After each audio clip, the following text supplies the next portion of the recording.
Our final speaker for the evening is Leanne Babcock. And Leanne discovered Toronto West chapter, right, of Spoken Lives First, and she asked to be signed up for a newsletter list. And we met for tea, and the rest, as they say, was history. Her story. It would be her story, wouldn't it be? Yeah. She spoke about her journey at the Carrot Common, and I went and bought her books, and I loved them. So her title of her talk tonight is called All Because of a Niggle. I walked away from a successful and secure lifestyle, sold up my life in New Zealand after 29 years, moved back to Canada, bought a truck camper and lived in it for 12 months while touring with my first book, From Coast to Coast. I did all this because of a niggle. Come on up, tell us more. A niggle. Have you ever had a niggle?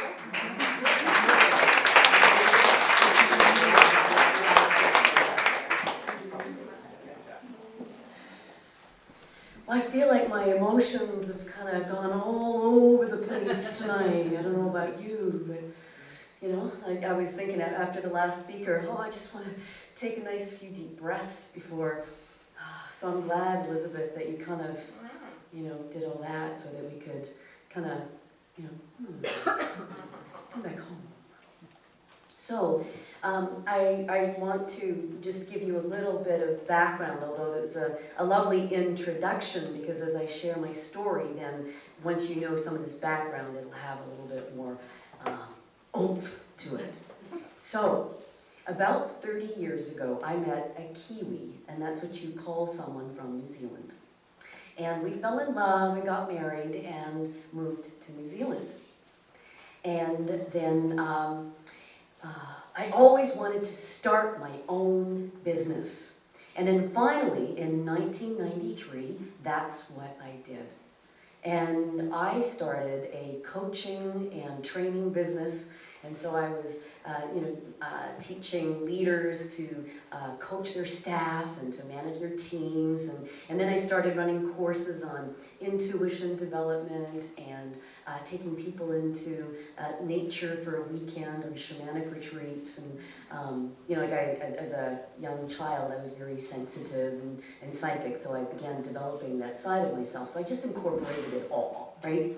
And so 3 years after I started my business, then I wanted to buy a house. I wanted to, kind of create a bit of a nest for myself. Now, I was divorced by then. So there I was, single, newly self-employed, no money, not a good risk for the bank. But I was really determined, and so I found a mortgage broker, and he got my house. So that's what I want you to know, so that you knew that I lived far away, and I worked really hard to create this nice, comfortable little space for myself. Now, that's right. And I had all the studies and the education behind me as well. And then, just over 2 years ago, there I was in my lovely home, my garden, neighbors, friends, and my business is still going. I got a niggle. Now, niggle, yeah, what's that? I mean, we kind of get these. Let's just say you're walking out the door and you get a little niggle that says, take your umbrella. And whether you get your umbrella or not, you continue on your day and you realize you needed your umbrella. So, my little niggle said, move back to Canada. And I said, no. Why on earth would I uproot my life and, move all the way? Yes, I was born in Canada, but, move all the way around the world. And besides, I'm comfortable. And it's nice little. Now, but here's what I haven't told you. You see, I wasn't happy. Now, New Zealand aside, right? So because it's a beautiful country, and I love New Zealand, but it was inside myself. I wasn't happy. Sure, I had accomplished a lot, but life's not about, setting big goals or, running a business and then, oh, I've made it, I've done life. I got there. What I found is that I had done these things, and then what was there was, I was just really conscious of, I wanted more. Not like I wanted more stuff, I wanted to be more. I wanted to fill myself more. And I was trying to think of, like an analogy to, or a picture to share with you to describe how I felt. And what came to mind is, how, like outside of some of these big, department stores, they'll have, those big plastic, I don't even know what to call them, are they dolls or whatever, and they're waving their hands in the air, just to get your attention, right? And so it was like I only filled up half of that, or 2/3 of that. And it was like the rest of me I want to live more fully. And I knew that I was, I was in a position where, I know how the rules go here. This is comfortable, and, I'm good at this. And, but that message, that niggle, it wouldn't leave me alone, but I wasn't ready for it yet. That was a message I didn't want to get. And it kept coming in, I would have dreams about it. I even had people come up to me on the street going, oh, you're still in town, I thought you moved to Canada. Where did they get that from? It was haunting me. And so there I was going for an appointment with a healer, so someone who does Reiki. And as I'm going there, I'm having a real good talk with the universe. And I'm like, okay, if I am meant to go to Canada, I want that message to come through him really clear. And not kind of ambiguous so that I have to wonder, is that what I meant? And, so I'm still left in question. So, the healing session is wonderful. And I tell him nothing about myself. And so there I am, and I'm putting on my sweater at the end of the session. I'm getting ready to go. And he says, oh, one more thing. And my whole body froze. And he said, you're going to be moving back to Canada. He said it just like that. Yeah, I stood there like that too. And I just took a really deep breath. Because you know what? I was actually really scared. I was scared to leave what I knew so well. And I was scared to face what I didn't know. And I was in my 50s, moving, the thought of leaving everything and moving to the other end of the world and starting my business all over again. But breathing in my heart, I'm kinesthetic too. Breathe in my heart and my belly, because my heart and belly, when I'm breathing here, I knew this was the right thing to do. So do you know, 3 weeks to the day when I put my house on the market, it's sold. And you know that it's sold for the highest price of my kind of house in that area. And, you're not going to believe this one, the guy who bought my house, he loved all of my furniture so much. He bought the household lot. Everything. And what I began to realize is that when we take leaps of faith and listen to the calling or the flow, it was like I was listening to the flow of my inner niggles, the flow of the universe, and then the universe comes and works right by your side. And so May 2017, I arrived here in Canada to live for the first time in 29 years. And, you'd think that the most logical thing to do in my position would be go find a place to live and start your business up, right? And I thought, you know what? A niggle got me here. A niggle is going to take me to the next step too. So I checked in with my inner niggles. And I didn't feel like settling down anywhere. And so I bought a truck camper.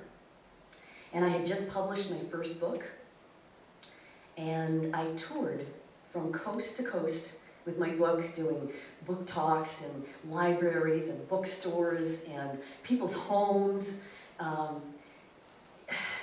And as I'm sharing this with you, I'm kind of aware, like it sounds like, oh yeah, I did this and I did that, and it sounds kind of really easy, or I'm just really courageous.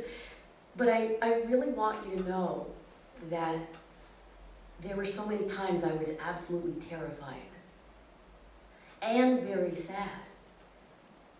Like it just wasn't just a journey like that, really. I remember the very first time I was in a Walmart parking lot. Now, maybe some of you know that when you're a traveler, some of the Walmart will let you stay overnight in their parking lot. So I had just found that out. And traveling 12 months, paying $50 and $60 a night for a camping fee is not a good deal. So there I was, in my camper, lying in my bed, my eyes bulged open because all I can think of is, I'm in a parking lot by myself. And then I remembered my breathing technique. And I did that, and I breathed deep in my belly. And that calmed me down just like that. And then I knew the fear inside me. I related that with, that's just like the little Leanne who was afraid when she was little and nobody was there for her. And so I just imagined myself picking up that little 4-year-old and just holding her in my heart as I lay there, and as I breathed in my heart. And this magical thing happened. As I did that, it was like my heart began to open, and my whole camper filled with all this love. And I had the most amazing sleep.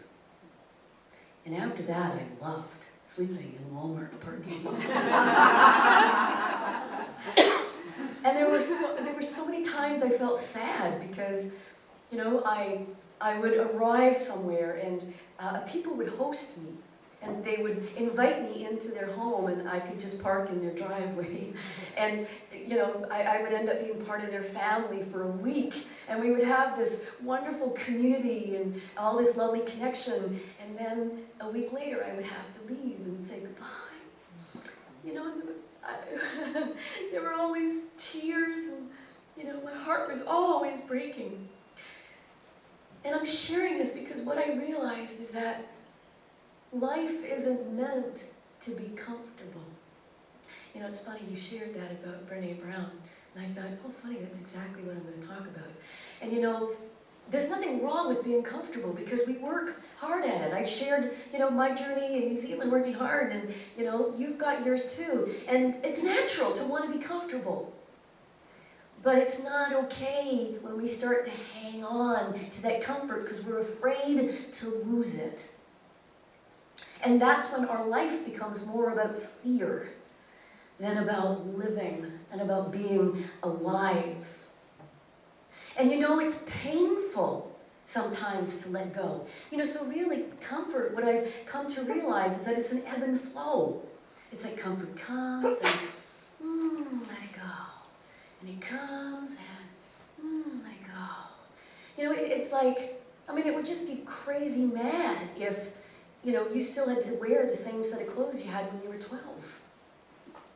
So we're constantly evolving and growing out of the place where we are. So it's like we're meant to leave that space of comfort we've just created. Because every time we learn, and there's so much science around this, the state that the brain is in when we learn is actually the uncomfortable zone, the discomfort zone. We go out to learn, and then we bring that back. so that we can have some comfort. And then, but it's the staying there, it's the holding on to that. And you know, it's painful, you know, as I said, in the letting go. And what I've also realized about life is that in life there is pain. Choose your pain. Because you see, holding on to what's comfortable for the fear of losing it and suppressing what is so longing to be expressed in you, I know over time suppressing that can cause sadness, anxiety, depression, and there's your pain. It doesn't look like pain in the beginning, but it's coming in the back end. Or choose the pain of letting go and letting go. And what I found is that as I keep letting go, and yes, my heart breaks, my heart aches, but the more I keep letting go like that, the more love fills my life. So choose your pain. And in life, there is pain and there is love. Thank you.